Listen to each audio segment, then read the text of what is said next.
Look at this beautiful pile of chaos in the AFC.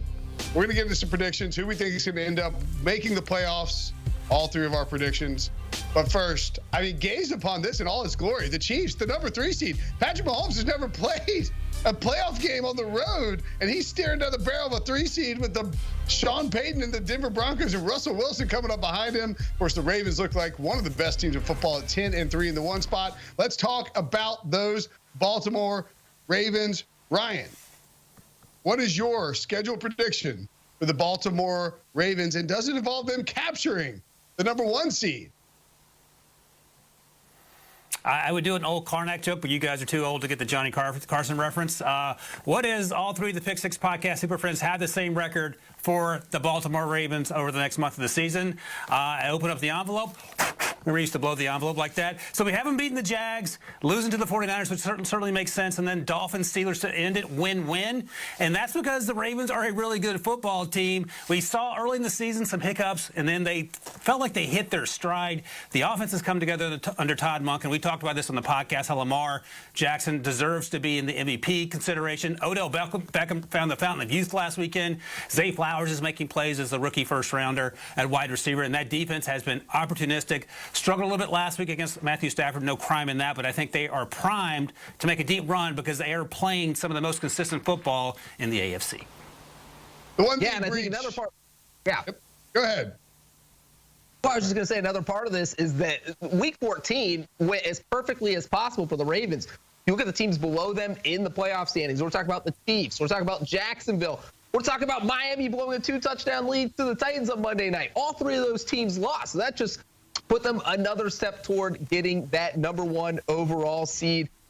So they take care of business in Jacksonville this Sunday, take care of business against the Dolphins in Week 17. It feels like the top seed is theirs to lose. Yeah, the thing about the Ravens is really interesting is Lamar Jackson hasn't had to use his legs in a really meaningful way yet. You saw the carry numbers get cranked up this past week, but his completion percentage, I believe, is a career high. He's being as efficient as he's ever been. He just lost Mark Andrews. That's a problem, no doubt about it. But I think that this Ravens team really only has one speed bump, and it's that Christmas night game against the 49ers. They can win that game, but San Francisco is just playing like the best team in town.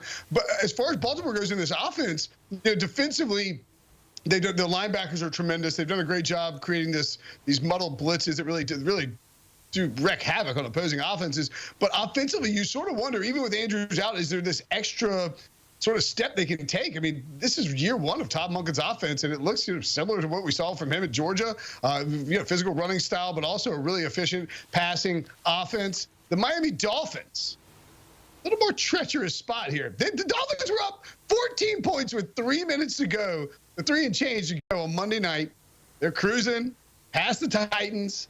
They're settling in, getting ready, thinking about winning the division. Buffalo's no problem. They're going to challenge the Ravens for the 1 seed, and then poof, it all disappears really quickly. Tyreek Hill's hurt. Connor Williams, their starting center, is out for the year, which means Liam Eichenberg is in at center for the rest of the season. And you have to wonder here, Wilson, what does this mean for the fate of the Dolphins moving forward? How do you see their record playing out? Breach, feel free to follow.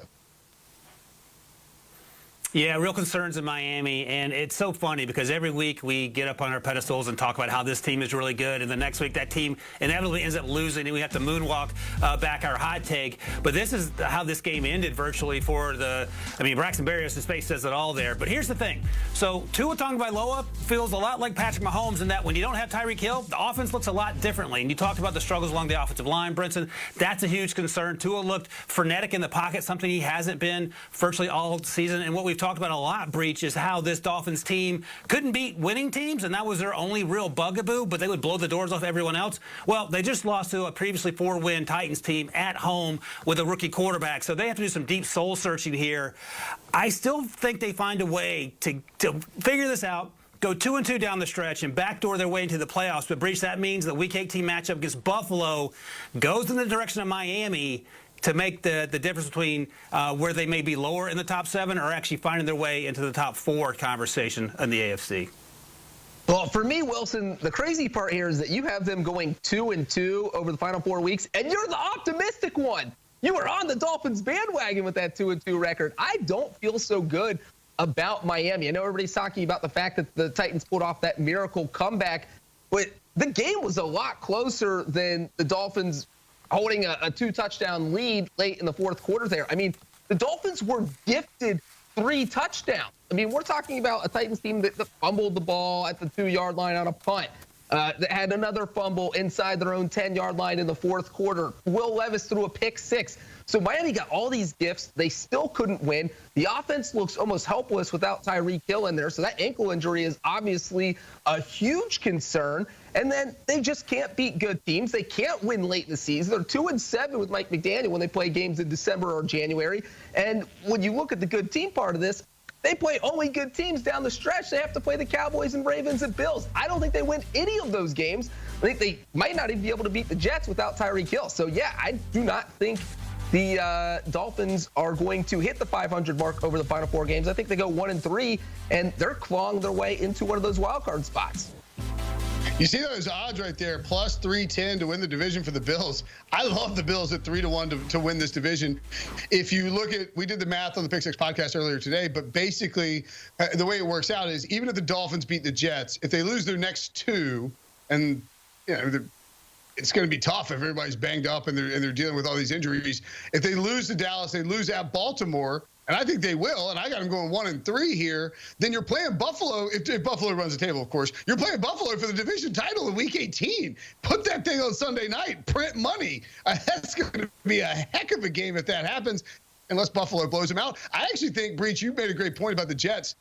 If Tyreek Hill is day-to-day, according to Mike McDaniel, he came out and said that this afternoon, ankle injury, he responded well to treatment during the game. But we've heard Brady Quinn say this all the time, and plenty of dudes and everybody, plenty of former athletes, even Ryan Wilson with his torn ACLs talked about it. It's easier to play right after the injury in the same game. You feel there's adrenaline. You can sort of shake off the pain and all of that. The thing starts to tighten up after the game and throughout the week. And you're a Miami team with aspirations to win a Super Bowl. It's pushing it to ask Tyreek Hill to go out there and play. I'll tell you another little interesting bet that you can at least look at. The Dolphins to miss the playoffs, 15-1. If they lose out and some weird stuff happens in the AFC, it's not impossible. Another team that's down and out, the Kansas City Chiefs. What happened to Patrick Mahomes? He used to be great. I mean, once upon a time, they won the Super Bowl last year. I guess they're okay. Just kidding. They're fine. They're 8-5. They got 4 very winnable games. The best quarterback that they're going to play over the next month, Wilson, is Jake Browning. Easton Stick, Max Duggan in Week 18 against the Chargers, Browning with the Bengals, Aiden O'Connell with the Raiders, and Max Zappi, your boy Max Zappi on the 3-10 Patriots. The Chiefs should win out. If they don't, it will be a surprise. Do you have them going 4-0 the rest of the way? Max Zappi starts, Bailey Jones finishes. That game's going to be closer than you might think it's going to be. But in terms of the Chiefs, I think we all agree.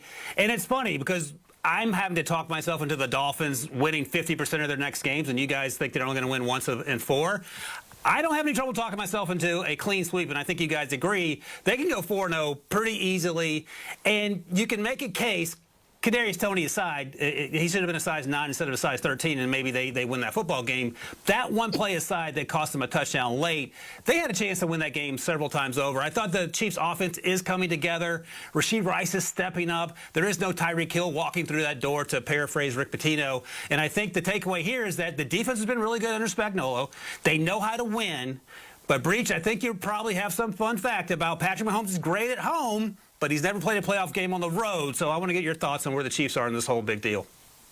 Well, with the way he's playing, he might not have to play a road playoff game this year because maybe he loses that home wild card game, Wilson. I mean, nothing is off the table with the Chiefs this year. We have actually seen them struggling at home in the regular season. They've lost 3 of their past 4 games, and 2 of those 3 losses did come at home. We saw the Monday nighter against the Eagles. That was at Arrowhead. We saw, obviously, the Sunday game on CBS against the Bills. That was also a home game. So the Chiefs are not as invincible at home as they have been. I think that's one of the concerns here.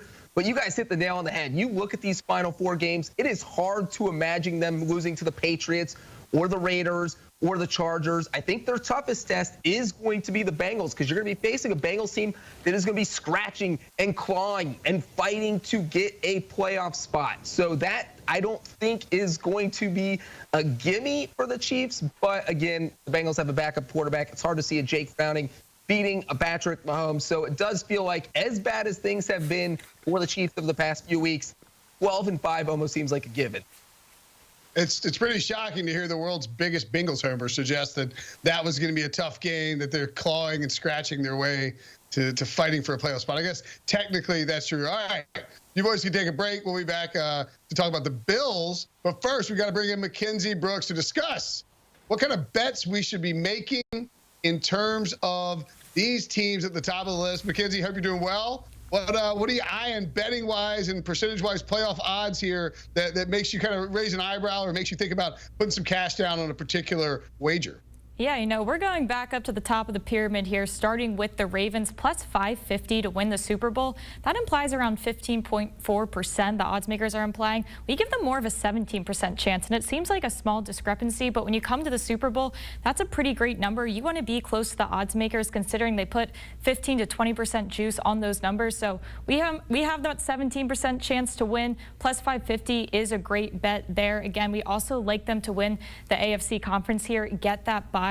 We give them a 71% chance to have that bye, considering what happened to Miami last night. So things are looking really good. And from there, they go to play the Jags in our simulation. We give them a 65% chance to beat them, then play the Chiefs, 57% chance to take the AFC. And then, of course, we have them playing the Niners in the playoffs. But going back to those bets, plus 550 to win the Super Bowl, we also have value on them to win the conference. Odds makers implying closer to a 32% chance to win the conference, and we put them at 38%.